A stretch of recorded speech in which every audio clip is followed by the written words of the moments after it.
Nag-i-start na? Okay. You're in studio with me, and I'm Jopat Arias, artist, cultural worker, and a co-founder of Taller Collective. Pagdating sa art practice ko, chaotic siya mukha, pero may mga details doon na yun yung mga na-appreciate kong aspect niya. Makita nyo nga, multifaceted yung art practice ko. Drawing, painting, digital. Ngayon, nag-installation ako, nagsusubok ako ng mga tangible media.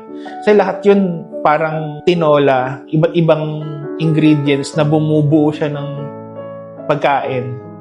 Yung fragments niya, yung details na parang mga disconnected individuals.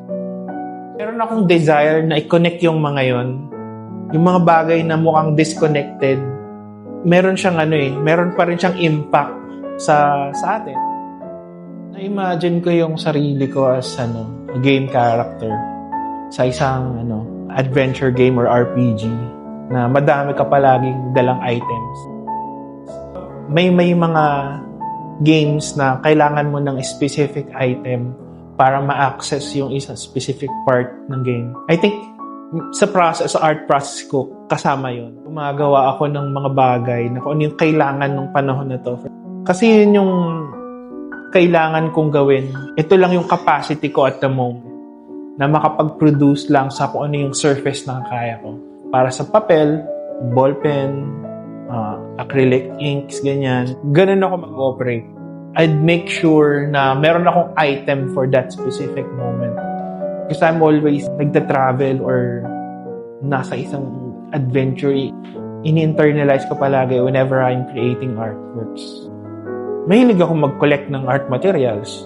Pero dala na rin nung sa history ko, nanggaling ako, lumaki ako sa streets. So merong scarcity, may limited resources. So nung time na nagkaroon na ako ng funds, lagi na akong bili ng art materials.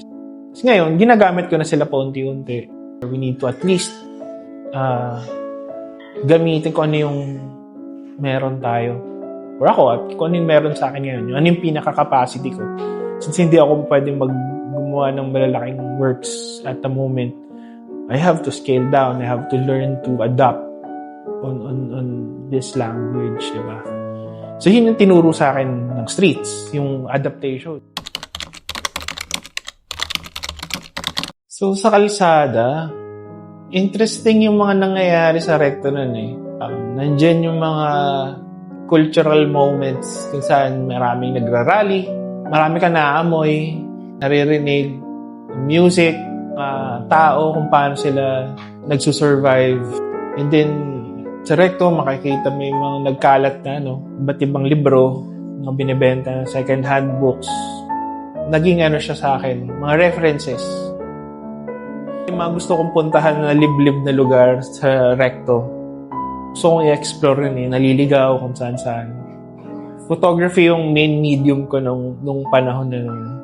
And at the same time, yun nga, ina-upload ko siya agad sa internet. Kasi limited lang yung memory card nung camera ko nun. Hindi lang sa mga subjects More on yung sensation ng Rectos. Or sensation ng mga streets. Kasi kung sang streets din ako Mas marami lang yung panahon ko doon. Kasi more than almost a decade yata ako nagpalaboy-laboy doon. Siguro you learn to appreciate those things. Pagdating sa cultural worker, parang siguro accidental kasi hindi ko wala siya sa hinagap ko. Gusto kong maging cultural worker. Hindi.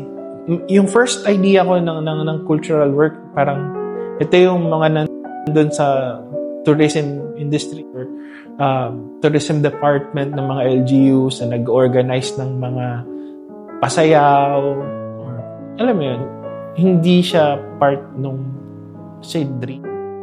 Eventually, na-realize ko and may mga na-encounter ako mga actual cultural workers na ito pala yung ginagawa nila.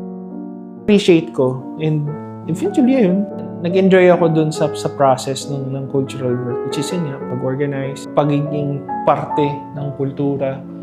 As a cultural worker, want the Filipino to have a sustainable art practice in the age where merong resources, may capacity na yung technology to deliver kung ano yung meron sa atin palabas in our hyper-globalized society. Gusto ko ma-encourage din yung mga nasa liblib na lugar ng mga artist. Kahit ako, nasa liblib ako ng lugar nun eh. Pero I tried to connect yung idea ng pagbubuklod, yung idea ng pagtatali. Diba? You have to get connected. I think yun yung aspect ko ng as a cultural worker. Pag nagbubuklod ka or nag-organize or nagkukumpuni, meron kang desire eh. Yung mga magkakaiba at magkakapareho pagsama-samahin.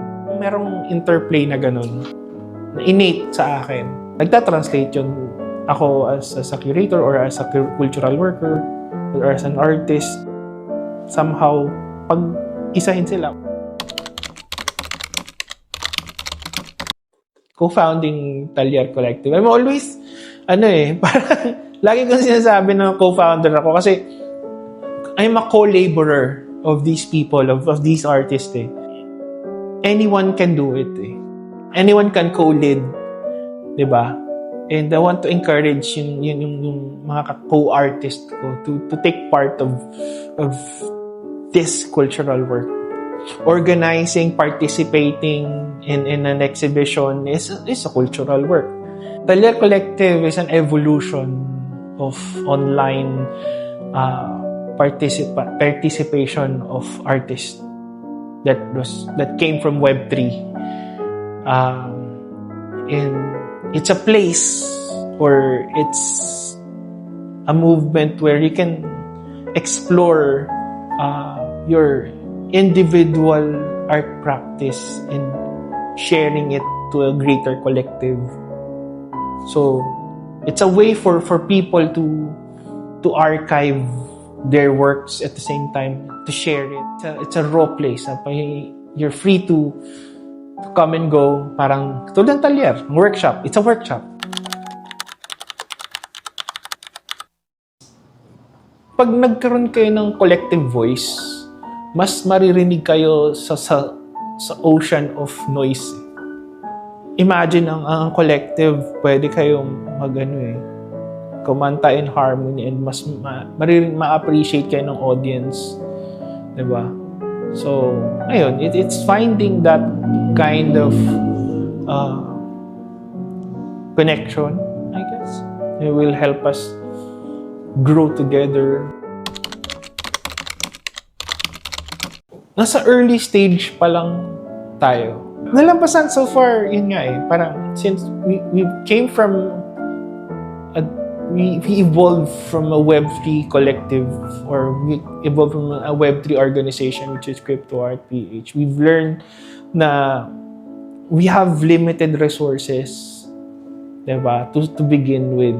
Hindi porket limited yung resources mo as an individual, hindi kayo makaka-produce na something meaningful.